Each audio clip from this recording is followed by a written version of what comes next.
চাকরির ফর্মগুলোর কত দাম, আবার অ্যাডমিট কার্ড ডাউনলোড করতে খরচ, পরীক্ষা দিতে যাওয়া আসারও আলাদা খরচ। হাত পেতে মায়ের কাছে চাইতে খারাপ লাগে, বরং ওই টাকা থাকলে 4 জনের পেটে আরও 2 দিন ভাত জুটবে। এইসব 7-5 ভেবেই মিনু টিউশন পড়ানো শুরু করেছে।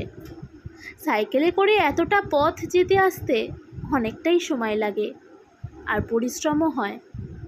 মিনু অনেক ভালোবেসে দায়িত্ব নিয়ে পড়ায়। ছাত্রী স্কুলের প্রজেক্টের কাজগুলো সব করে দেয়। স্কুল থেকে বাড়িতে করার কত রকম অ্যাক্টিভিটি দেয়, ও নিজে থেকেই সে সব করে দেয়। মাস ফুরিয়ে আজ 2 তারিখ হয়ে গেল। মিনুর বুক ঢিপ ঢিপ করছে। হাতে প্রথম মাসের মাইনে পাবে। ফেরার পথে বোনের জন্য একটা রুল টানা খাতা আর পেন্সিল কিনে নিয়ে যাবে, আর 2টো চপ কিনবে। 4 জনে মুড়ি মেখে খাবে। খুশিতে ওর গায়ে কাঁটা দিয়ে ওঠে। মাসের শেষ দিন থেকে ও ওর বেতনের অপেক্ষা করছে। আজও দিল না টাকাটা। শুকনো মুখে ফিরতে হলো বাড়ি। এভাবে আরও কয়েকটা দিন গেল। হাত পেতে টাকা চাইতে লজ্জা লাগে মিনুর।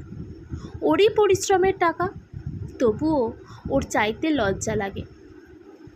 কাকিমা, বলছিলাম যে 11 তারিখ হয়ে গেল, যদি আমারটা। মিষ্টি সুরে ছাত্রীর মা মিনুকে বাধা দিয়ে বলে উঠল, আমার মনে আছে মিনু, তোমার টাকাটা দিতে দেরি হচ্ছে।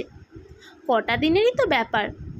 আসলে আমাদের ফরেন ট্যুরটার জন্য লাস্ট মান্থে একটু বোঝই তো, একটু দেরি হবে গো।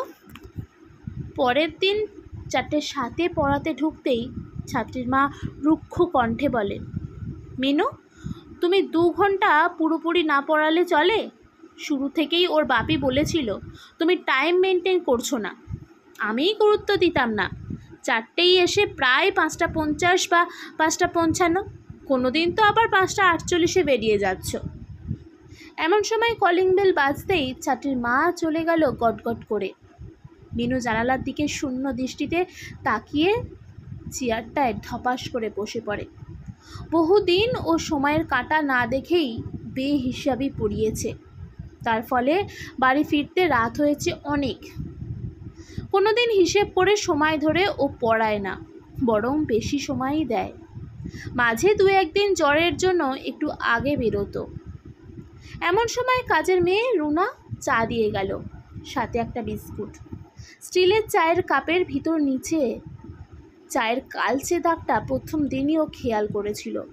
ভালো করে না মাজার ফলে দাগটা জমে গেছে। তাতে অবশ্য কিছু মনে করে না। রুনাও তো এমনই একটা কাপে চা খায়। পড়ায় মন দিল মিনু। 17 তারিখও হয়ে গেল। 1.5 মাস হলো। আজও কি একবার টাকার কথা বলবে? 7-5 ভাবতে ভাবতেই ছাত্রীর বাবা একটু কাশির শব্দ করে ঘরে এলো।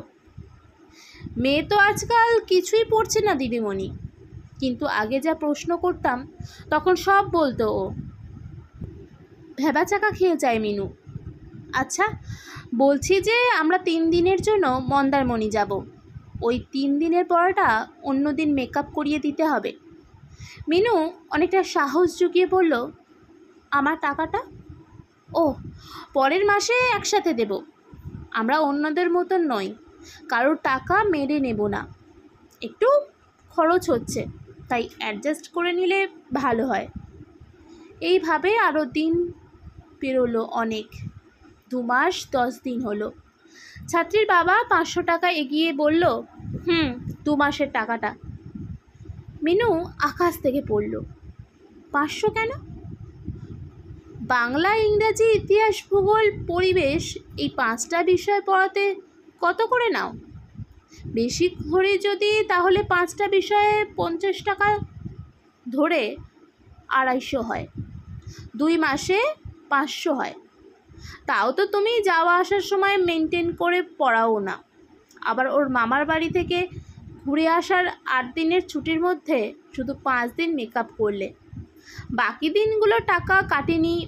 এই ঢের। ধরো তোমার টাকা। আর শোনো, সামনের মাসে দুর্গাপুজোর ছুটি থাকবে স্কুলে, তোমাকেও ওই সময় পড়াতে আসতে হবে না। আজ টাকা দিলাম, এরপর এই মাসে আর তো মাত্র 14-15 দিন আসবে। তারপর পুজো ভাইফোঁটা পার করে স্কুল খুললে তখন তুমিও পড়াতে আসবে। আর এই পুজোর ছুটির সময় টাকা আবার হিসেব করো না, তখন তো পড়ানো বন্ধ থাকবে। মিনু টলতে থাকে। 2.5 মাস ধরে ভালোবেসে পড়ানোর এই প্রতিদান, সন্তানের শিক্ষিকার প্রতি এমন নীচ ব্যবহার, তাই আবার 2 মাস 10 দিন পরে শুধু 2 মাসের টাকা দিল, 10 দিনের হিসেব বাদ।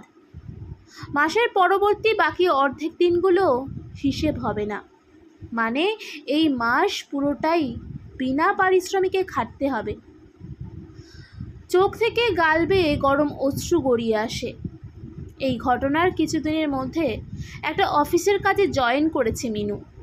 সেই দিনের পর মিনু আর ওই বাড়িতে পড়াতে যায়নি। তার শিক্ষা এত সস্তা নয়। এখানের কাজে মোটামুটি ভালোই মাইনে, সাথে সম্মানও। সাইকেল চালিয়ে 3-4 কিলোমিটার গিয়ে ভালোবেসে আপন ভেবে পরিশ্রম করার পরেও অন্যের বাড়িতে অপমানিত হওয়ার থেকে এই অনেক ভালো। অভাবের সংসারও ঠিকই চলে যায় এতে। আজ অফিস থেকে ফেরার পথে এই ছাত্রীর মায়ের সাথে দেখা। মেয়েকে কোনো এক নামজাদা স্যারের কোচিংয়ে সেন্টারে ছেড়ে ফিরছে। এখন আলাদা আলাদা বিষয়ে আলাদা আলাদা টিচার, বেতন গুনতে হয় রাশি রাশি। ইতিহাসে মেয়ে এই প্রথম 50-এ 23 পেয়েছে। মিনু ভাবতে থাকে, আগে সে পড়ানোর সময় ছাত্রী 50-এর মধ্যে 47 পেলে 3 নম্বর কম পাওয়া নিয়ে এরাই অভিযোগ করত, যাচ্ছে তাই ভাবে কথা শোনাতো। আজ বড় মাপের শিক্ষকদের কাছে জুজু হয়ে থাকে, মুখ খুলতে পারে না।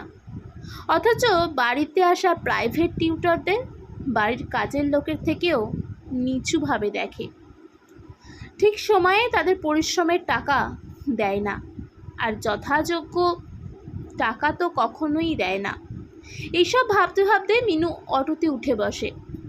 আজ সে পুজোর বোনাস পেয়েছে, চপ নিয়ে বাড়ি ফিরবে। 4 জনে একসাথে চপ মুড়ি খাবে।